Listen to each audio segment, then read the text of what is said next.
but what together we can do for the freedom of man.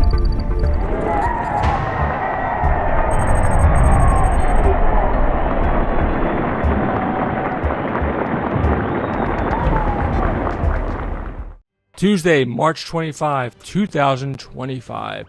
Trump's top officials say that no classified information was actually shared in a group chat to a journalist in The Atlantic yesterday. In a Senate Intelligence Committee meeting on Tuesday, both CIA Director John Ratcliffe and Director of National Intelligence Tulsi Gabbard both said that no classified information was actually shared in the group chat. Gabbard commented further, saying, quote, "I can attest to the fact that there were not classified or intelligence equities that were included in that chat group at any time." Jeffrey Goldberg, the editor-in-chief of The Atlantic magazine, disputed this, saying that in his own comments, quote, "It included precise information about weapons packages, targets, and timing."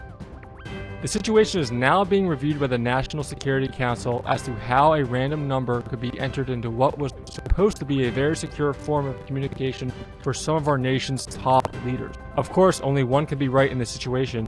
Who is telling the truth here, The Atlantic or the National Security Council under Trump's administration?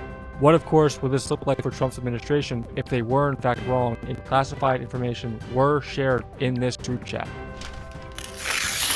Peace talks in the Ukraine war continue as Russia and Ukraine agree to a naval ceasefire in the Black Sea. This, of course, is working towards a longer-term peace deal, which will hopefully come forth from all of this. Unfortunately, long-term peace talks still seem far-reached, as both sides have demanded what they want from their ceasefire, and these sides do not seem to add up or have any mutual agreement. Ukrainian President Vladimir Zelensky said, in quote, "It is too early to say that it will work, but these were the right meetings, the right decisions, and the right steps."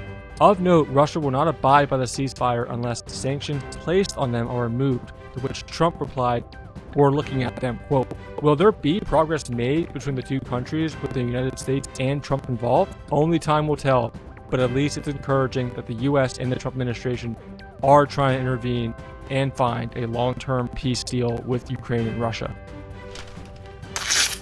Tuesday also marked Palestinians taking part in the largest anti-Hamas protest in Gaza since the start of the war.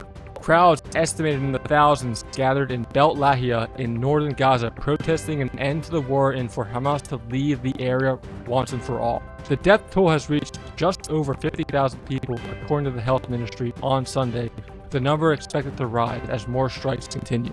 Since the start of March, aid has actually stopped going to Gaza, leaving the region in a terrible place.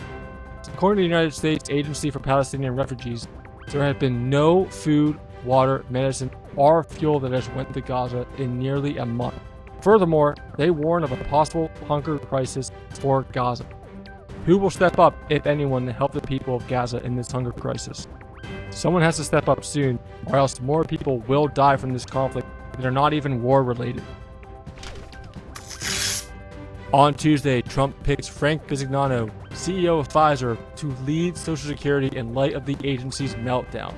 Many people have been complaining of poor customer service in light of many other issues in the agency since Trump and his administration took office.